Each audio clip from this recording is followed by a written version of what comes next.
everyone, and Free Palestine. Tonight, we're here to talk about, I think, what's a really timely and significant book. I say that because I had something to do with the making of it, and was privileged to write the foreword as well as be part of the writing process, although the authors here are Akseli Virtanen, Dick Bryan, and Jorge López.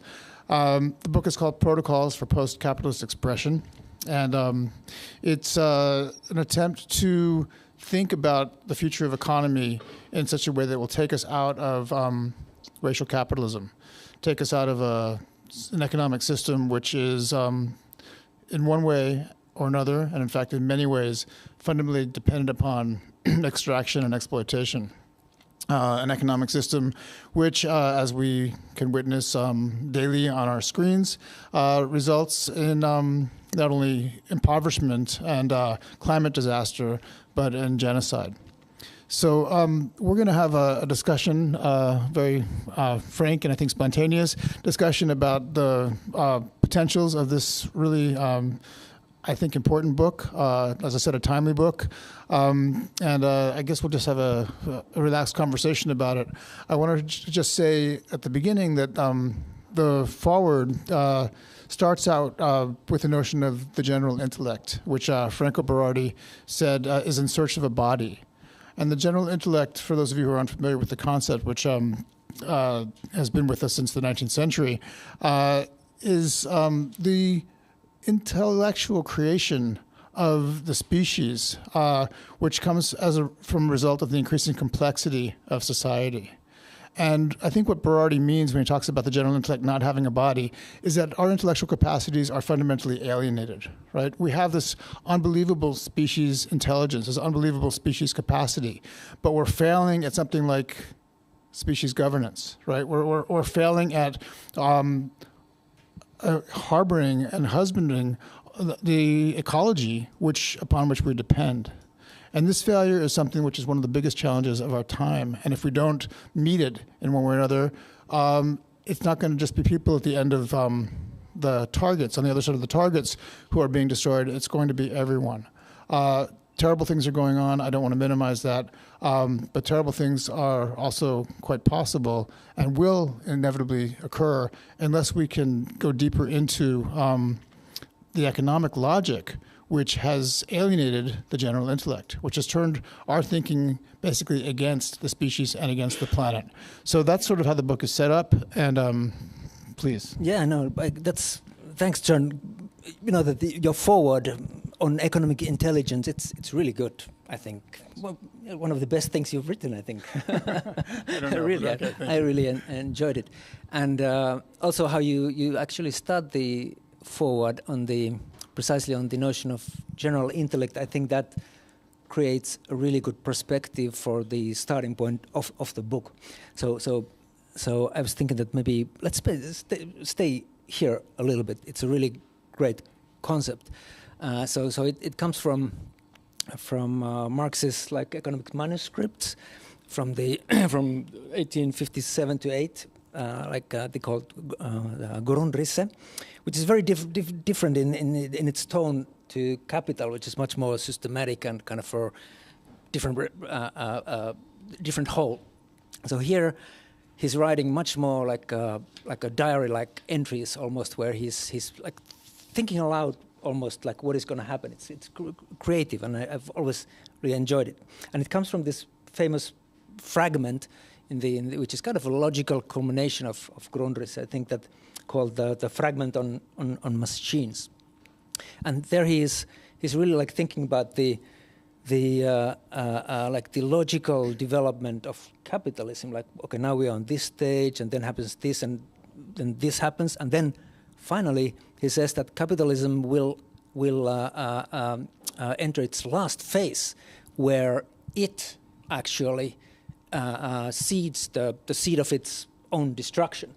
And it's a kind of a very peculiar thing to say, because it's not the labor and labor class which causes the revolution, but it's rather the capital itself which causes its own collapse. And why this happens is that he says that because at one point what becomes the most important force of production is what he calls then general intellect, which means the abstract knowledge, like forces of social cooperation, and that just replaces the repetitive labor, individual labor, and the society based on division of labor as a form. And it's a very striking kind of a powerful thesis, I think.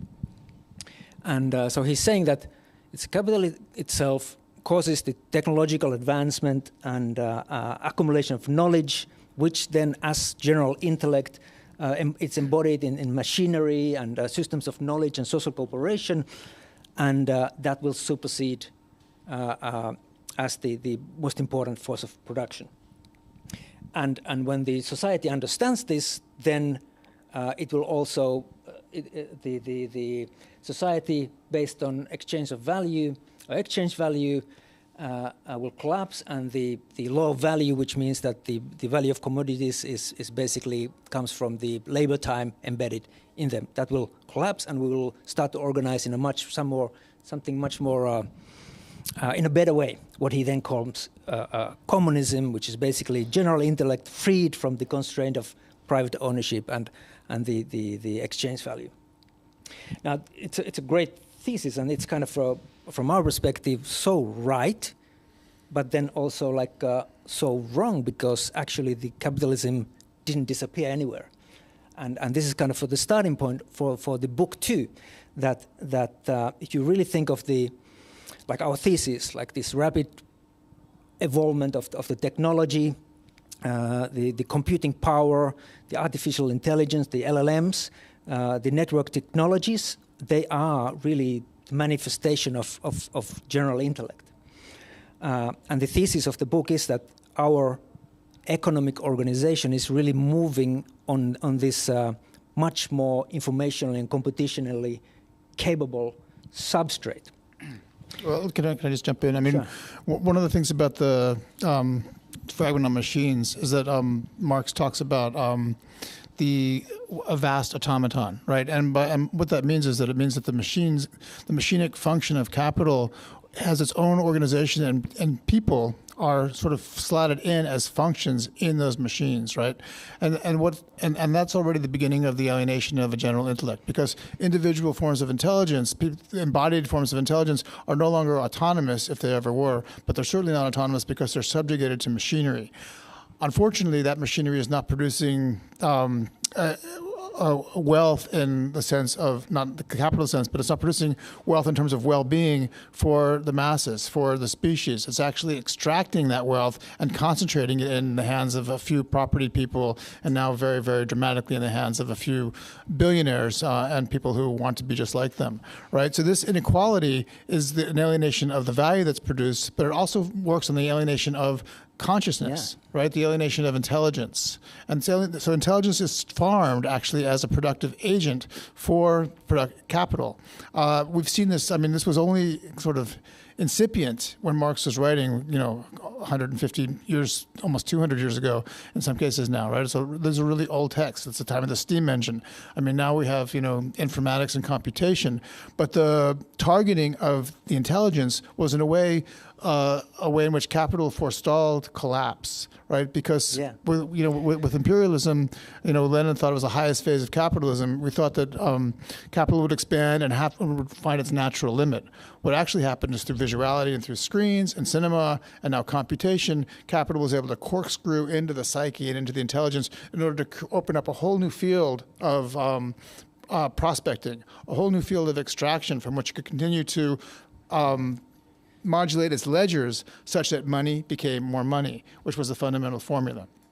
So, do you want me to keep talking? Or No. I mean, well, basically, you just said it much better. But that from our perspective, from the book's perspective, our starting point, has anything changed? Or basically, that what we've understood that it's the logic or the economic grammar of capitalism that kind of does this gauging or this extracting. It's like gauged in that cycle. It can't escape that at all. Yeah, well, I mean, the thing I think that a lot of our research together has has shown is that with the advent of computing and the kind of distribution of production beyond the workplace, right? People don't just work in factories anymore. There's screen labor now. We're very aware of these kinds of things. There's a attention economy. There are all these different ways of extracting labor, which are not just sort of formalized and remunerated with a wage or taken, from the enslaved or some things in between. The people receive social currencies in return for their work in the interface. So computation distributes production in such a way that it is the only means to the social, right? We have to, once you need a car in the United States where I'm from, now you need a car to get to work, now you need a phone, pretty soon you're going to need AI, right? There are all these different machines which are created to intervene between you and your precarious existence. You have to begin to use them and consume them, and capital is extracting every time there's a development. So ultimately what happens is we're creating all this wealth, but as workers or as cognitive subjects, as people who are mentally ill, in many cases. I mean, look at my country right now. It's like psychic collapse, right? I mean, it's just in my view, everyone's basically psychotic in that country and can only function through a really extreme denial of the real terms of existence. But that psychosis is farmed by capital in order to continue to balance its ledgers and in order to continue to produce profit. Just one more thing on that. Okay, let's slow down. We need to unpack that. Okay, go ahead. No. But then, sort of, if our thesis in the beginning of a book, starting point is that we are moving, our economic organization is moving on this much more capable substrate, and it is in fact like elevating it into something that will resemble a medium, like an expressive medium. That opens a very different perspective to the discussion. For instance, about the question you were raising, or generally the question about the AI or the artificial general intelligence right now. Because I'm so disappointed at the level of discussion that, okay, so now it's coming, but the problem will be that it will take all the jobs of us. The people will be unemployed, and kind of like, how dumb is that as an analyst? Kind of, is that what we want? Kind of that there's this total lack of imagination about that we could actually change the economic grammar. What we need. I mean, yeah, that's because this vast automaton that I mentioned is still doing most of our thinking for us, and it's colonized the imagination. So I mean, if you think about the internet, which is sort of the generalization of computation to communication, right? We do have a very expressive medium, at least semiotically. I mean, we can post anything we want, or, well, anything we're allowed to, pretty much, and not go to jail for.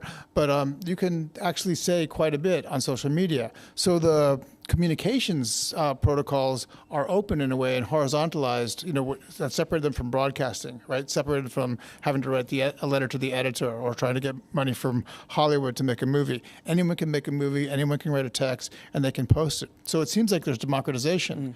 But the economic protocols are fully hierarchical, right? I mean, they function, and this is in the book too. They function in a way which aggregates value up the value chain to privilege only a select few people, while everybody else now feeds that machine. So our expressivity is lost to the protocols of the economic protocols, of which we're primarily unconscious. Right, and that is, I think, that what the space of the book is trying to intervene in. Yes.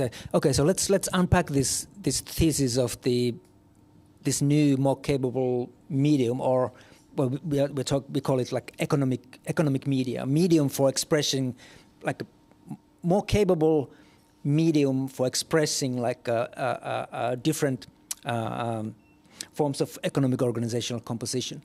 So you were describing that, in fact, social media is already an economic media, but in a very particular way, right? Yeah, I mean, the economic protocols are fully capitalist and racial capitalist, ultimately, right? But we are relatively unconscious of that because somehow, naively still, because the intellect does not belong to us, we think our media are more or less transparent. I mean, yes, we're very savvy about using them. We know now that things can last forever, but we don't really have a consciousness of the economic logic that underpins our communications media. right? I mean, as if writing weren't also a material process. We just read books and we think, oh, there's the thoughts, right? But no, there's the printing press, there's the history of markings, there's all these sort of material things which support that consciousness.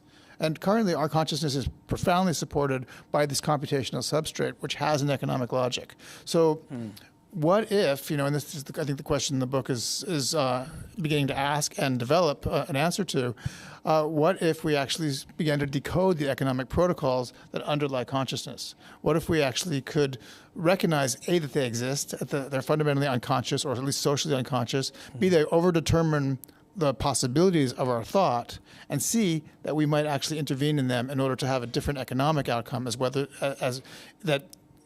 that actually accords with the hopes that we express in the media that we use to communicate. Yeah, that's a good way to put it. So the magic move of the book is that we are what you were saying, that are unconscious. We are kind of starting to recognize them as protocols. So basically, that there are networks of agents interacting according to certain rules, certain protocols, and when we start to understand them like that, then their redesign becomes possible too. But let me continue with the question, kind of for the other perspective, that if we can say that the social media is already a certain kind of economic media where this sociality is kind of for that network, the communication network, we can both read and write, so we can basically interact horizontally there. But you were saying that the other network present there, the economic network within this social media, is untouchable. We can't adjust that at all. So basically, if I send a picture of my photo of my latte in the morning, or a photo of a genocide, it doesn't matter, because those both are just making money to the owners of the platforms, because we can't adjust or touch the economic protocols. Yeah, I mean, it's not that I would say completely that it doesn't matter, but the horizon of its significance is delimited by the fact that you're recreating capital. Right. So even if we protest, even if we complain, even if we organize to overturn forms of oppression, if we do so in a substrate which is constantly making more capital, we're actually feeding that machine. So we're living this contradiction, right? And that puts a horizon on our politics, which I think is actually why we continue to sort of plummet into climate disaster. We actually haven't been able to solve the economic questions, partially because it's been difficult to recognize how they work, right? And I think one of the great insights of the EXA project and that informs this book is that economy, or I'll just say money, is also a writing protocol, right? And if you think that money is, whether it's like inking bills or stamping coins or putting ledgers, at the Fed, or creating ledgers out of bank money where banks can actually issue money to your bank account. There's protocols for writing and for ledgering, right? And they are not only forms of accounting, but they're semiotic. They are also kinds of meaning. So I'll just add one more thing, not to like overdo it, but this is also what is implied by this idea of economic media. Not only is social media already economic, right, because it has this economic underpinning, but money and monetary media are also economic media. They're media that have not only accounting functions, but semiotic functions. So if your imagination is organized by the euro or by the US dollar deep down, then practically that's going to enter into the granularity of your desire. Your desire is going to be structured according to this deeper protocol of capitalism, where money has to become more money, or where your practice has to produce value in the monologue or in the monotheism of capitalism. Yeah, so that the monetary media is also social media. It kind of it has its protocols. Basically they are the economic categories of money, equity, debt. They are like networking protocols, and when you start to see them like that, then you also start to understand that actually we could start to re-engineer them in a way that they would create a different kind of sociality.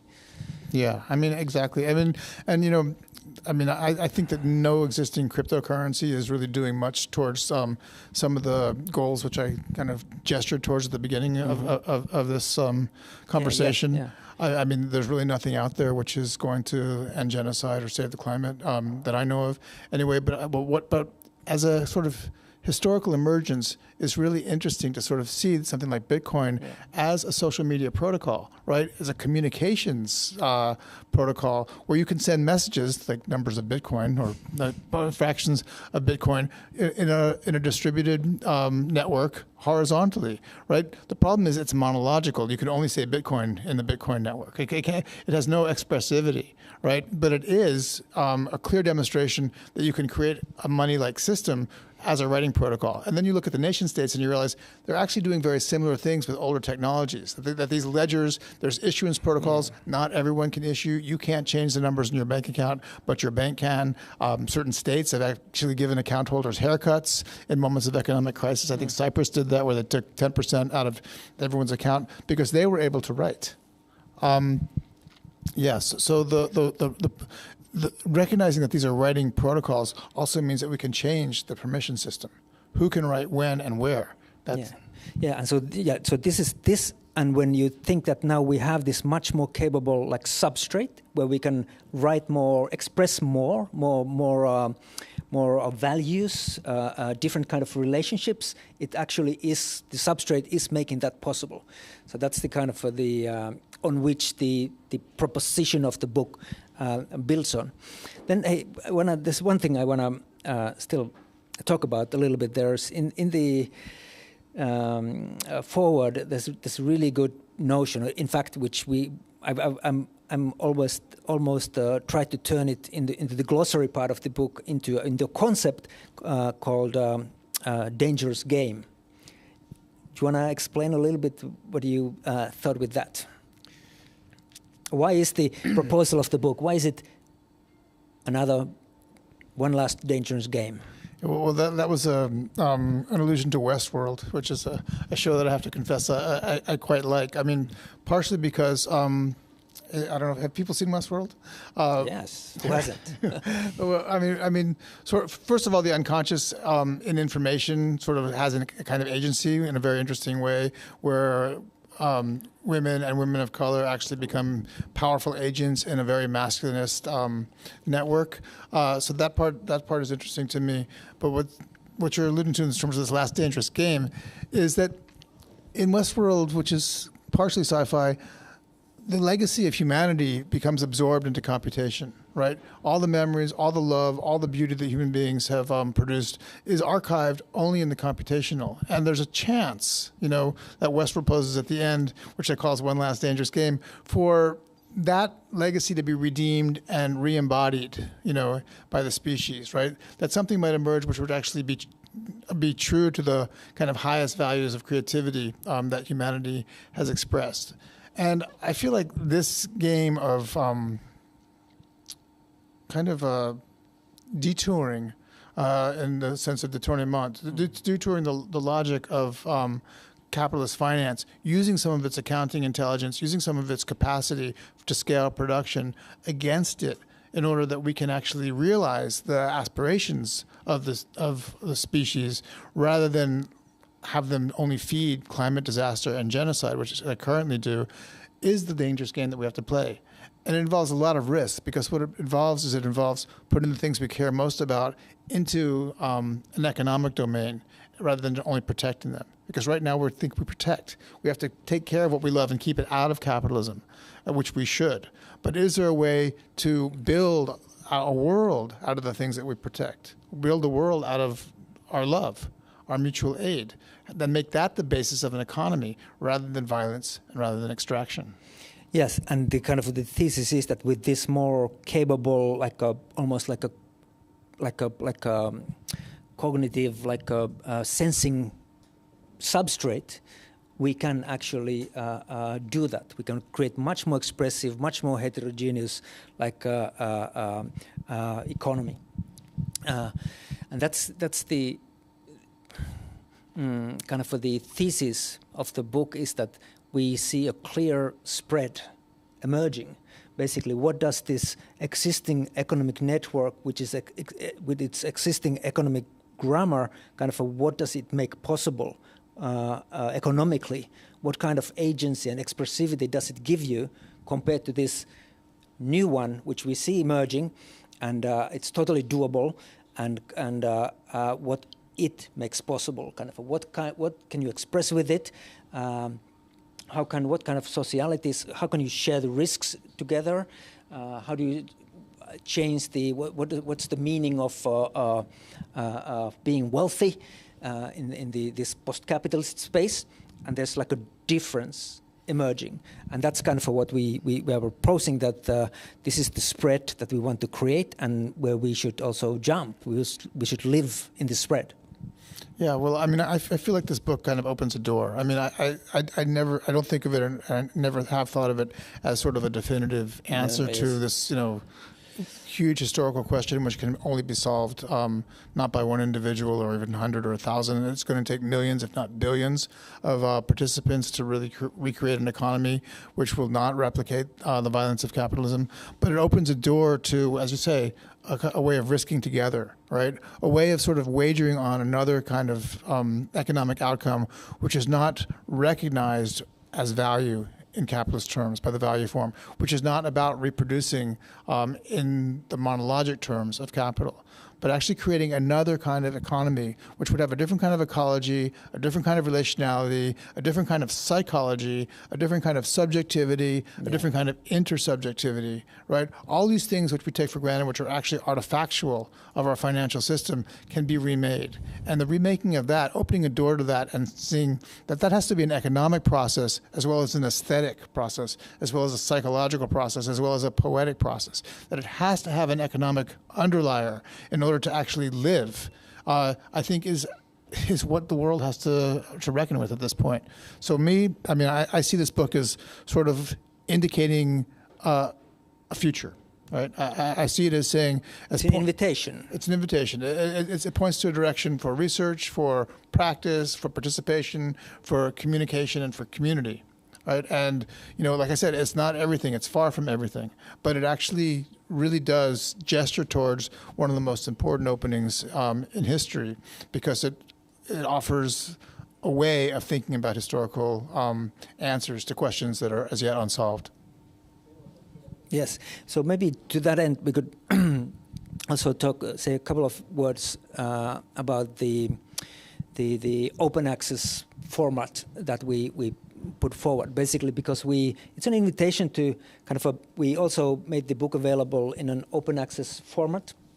There's a platform called co-publishing platform through which the book's website basically gives the open access experience of the book, and by doing that we wanted also to experiment a little bit with the economic model of open access publication.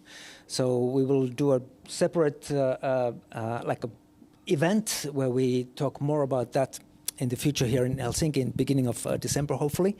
But I think that it's part of the the invitation to show what is possible, but also to start to create the discourse together.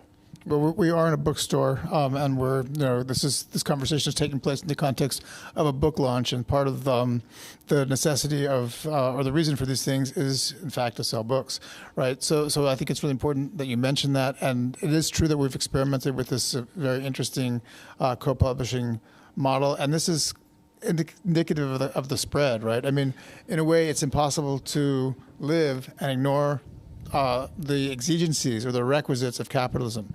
Yet, using them, can we develop something else, right? Is there a way of opening what's currently limited by capital onto a future which is actually unanticipated under capitalism? Yes. So I was thinking that maybe we could take some questions from the audience if there are any, or otherwise I would still maybe want to talk about some. I have a question for you. If while there's a question now. Okay, Matti Vesa, yes. Matti Vesa, I have been reading your book quite a lot. Great. But what do you think? For me, at least, I'm an economist. It's quite difficult and challenging, I must say.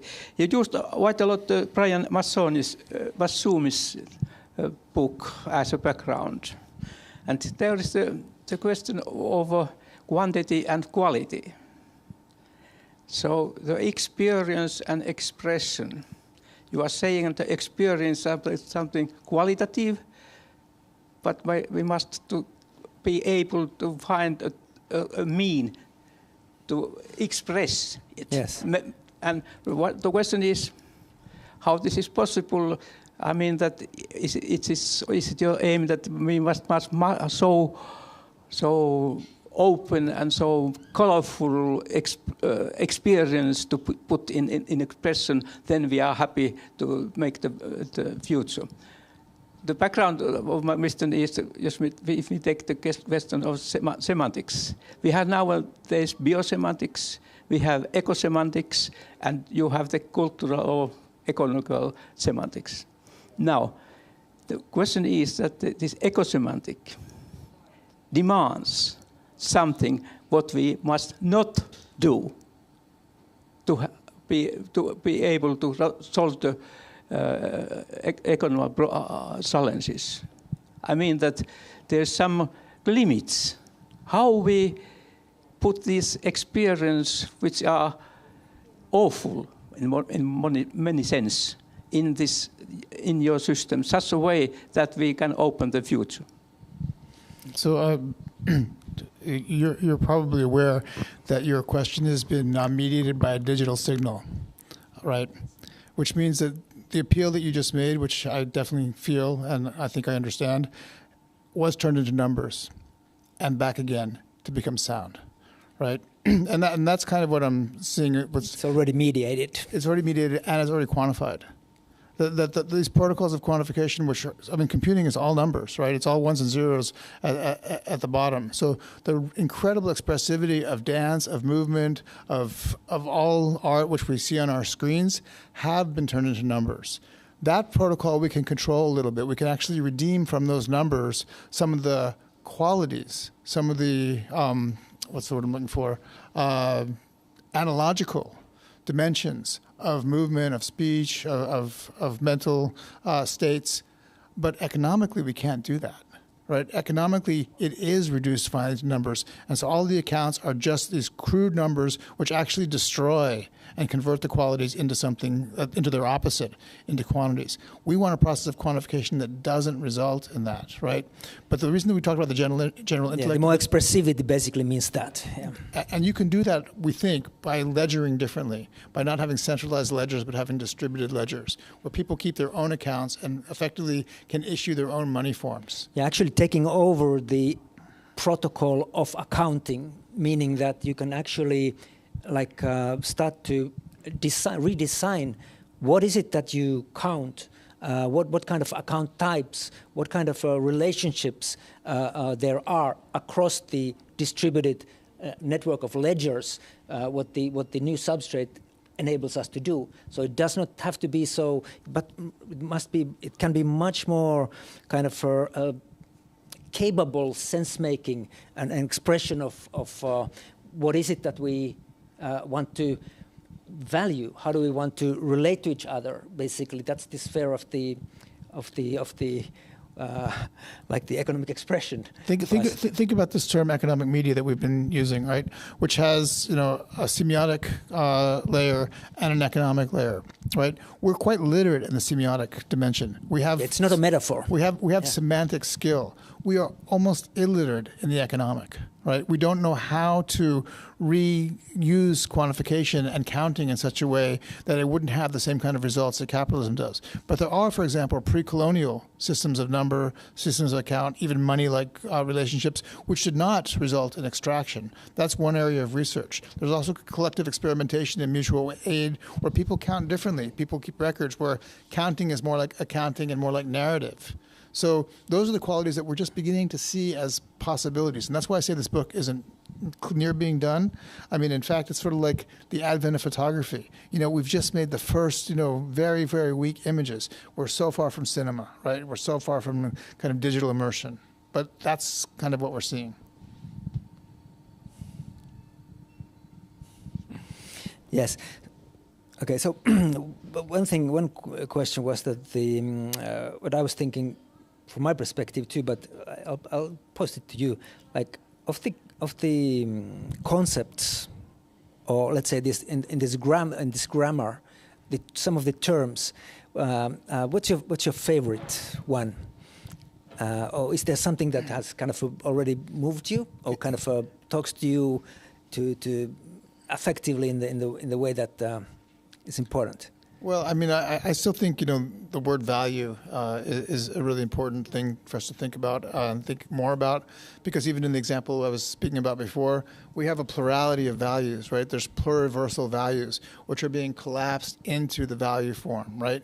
And I think when we say value and mean money or mean value in capitalist terms, we have to recognize that we're speaking we're assuming the reality and the persistence of the institutions of racial capitalism, the institutions and the practices, and that is what value actually means to us. We also have values on the other side, and this deterritorialization of value into values, a pluralization of value into values, I think is a really important insight. Yes. And and then that begs the question of the interoperability. That's what we are working on. Yes.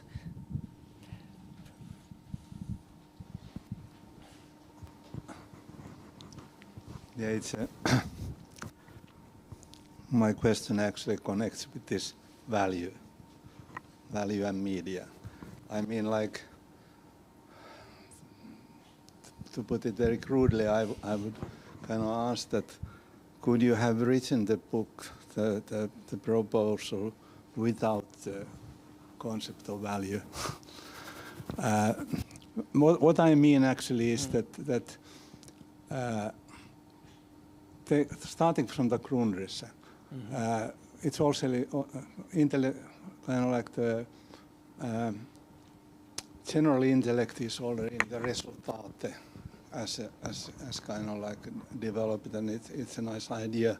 But what I'm not very enthusiastic about Marx in Grundrisse is his critique of Darimon and Proudhon, and what he's writing about money. Yeah. And it's all goes basically that for me, I rather like more kind of like value theory of labor than labor theory of value. Because I'm a little bit afraid that value as a substance, it's kind of like a metaphysical substance. Sure. And it's also like substance as a media, becoming kind of like this ether, where everything kind of like takes place. And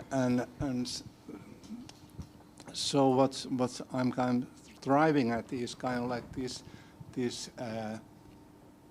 translations from value to the value form.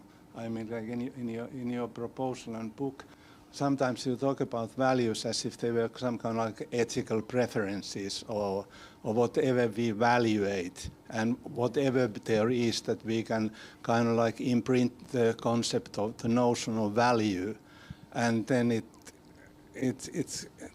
there is this kind of like this kind of metabasis eis allogenos, in the sense that, like Aristotle would say, that taking from one genus to another, kind of like this jump. But the point is that it's always a question of struggle, and so what I'm kind of like striving at is kind of like that instead of trying to find solutions in a sense as if we could kind of like translate and transform concepts, and we have to really open up spaces for struggle, for political struggle, and also it's of course it's a struggle for concepts. Yeah, we would say for economic expression, but that's what you are doing. I mean, but the trying this value. I'm like I'll still continue like what I've been reading a lot lately, and some things Ezra Pound, and I'm kind of like and those guys who are critical about finance capital and about bankers and about the changing thing, and Ezra Pound is a marvelous example that he starts with Major Douglas, who has this social credit, and then he has the idea of Sowell's idea, which Keynes, for instance, is giving good words about Sowell, who had this kind of stamping the note bills, which means that if you don't use your banknotes inside a month, the price will go down. And then there's also kind of like the idea of this our banknote idea, like this labor note, which is from Darimon, and these kind of ideas, which are they are very like concrete, like proposals, which would take, I mean, like it would take somehow into a more reformistic ideas, kind of like some kind of like ideas of political strife. But I'm just wondering, I really like the book, what you have written, but I'm a little bit, I'm surprised if there can be such a kind of like a overall solution. Just a couple quick responses. I mean, value is, I mean, we can get into the Marxist arcana later. I'm happy to do it, but value is not substance; it's relation, right? I mean, and if it's understood as relation, then it's difficult to separate the relation that is value from the entire social process, right? I mean, and so the entire social process bears locally on a process of exchange in order to give an index of value ordinarily in money. And I think one of the things that the book does, which is really problematic in some ways, but I also feel necessary, is it accepts the complexity of historically evolved sociality, right? And says, you know what, the scale of things, the scale of production, there's no real going back from that. So what has been created through the value form, I mean, in a reified sense, but understood as process, is things that we can't fully turn our backs on. So the question is, what are the politics, what are the political space of intervention in the writing protocols, right? And those do not, and that is not the entire space of politics. I mean, maybe a weak point in this text is that those are what's emphasized at the expense of all other things. But I completely agree with you that this is totally about struggle. Right, and it doesn't make any sense unless the most disenfranchised and the most oppressed are able to be beneficiaries of whatever insights are coming out of this book and actually contribute to those insights and create them for themselves and for everyone else. Right, that it's actually a collective emergence which is going to be required to transform the protocolization process that is capitalism. And that what that means is not just like writing numbers, but it means changing behaviors, right, and changing practices. That's what I was talking about, intersubjectivity and transsubjectivity. We actually have to have a different sense of body and relationship and the outcomes that we desire, and then see those outcomes emerge, and we have to write accordingly, right? That's the expressivity of the financial, right? That you can actually express different kinds of futures and different kinds of social relations than those that are inscribed under capitalism. And make them scalable. That was kind of the. I agree with you, and there is this ambivalence or kind of a struggle within the book about the notion of value, and among the writers, it was and still is present too. But we, I think, managed to define it also really well. That it is a you said value. It's a relationship. What we are proposing. It's not like agent centric, but it's relation centric from the get go. And value is a relationship, and value is a quantifiable. It's a quantifiable meaning, or quantifiable relationship, which means that that's the only way that it can also get adopted. The only way that it can actually scale, and we kind of. That is the part that actually makes it dangerous too, I think, in the sense of the dangerous game. But I don't see any other way to struggle either. I mean, one of the things that I think about and that actually haunts me is that revolutionary practices, struggles against oppression have, in one way or another, been collapsed back into the history of capitalism. They were trying to separate themselves from capital, but I mean, even the Soviet, experiment, Cuba. I mean, there are these different moments where, under what is now neoliberalism, the way you succeed to alleviate yourself from oppression is by partaking of oppression. And sort of, I mean, you get a larger slice of the neoliberal pie. Just means that you're now enfranchised by capital, but you're still living off genocide. Right? There is no total solution under capitalism where justice can prevail. And so the necessity of reorganizing the fractal logic of the value form, which ordains what kinds of socialities are acceptable that can be valued and what kinds are going to be rejected and colonized, is part of the challenge that we're that we're at least posing. And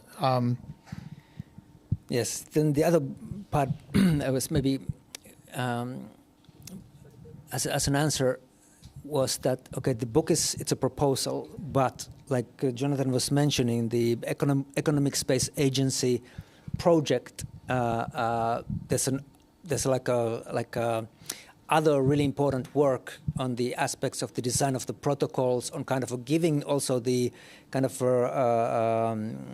surfaces where it's easier to engage and understand it maybe better. That's really important part of the work. So the book is just a perspective into the project. Yes, I think the time is about there. Okay. Jonathan, thanks. Yeah, thanks, Akseli. Thank you.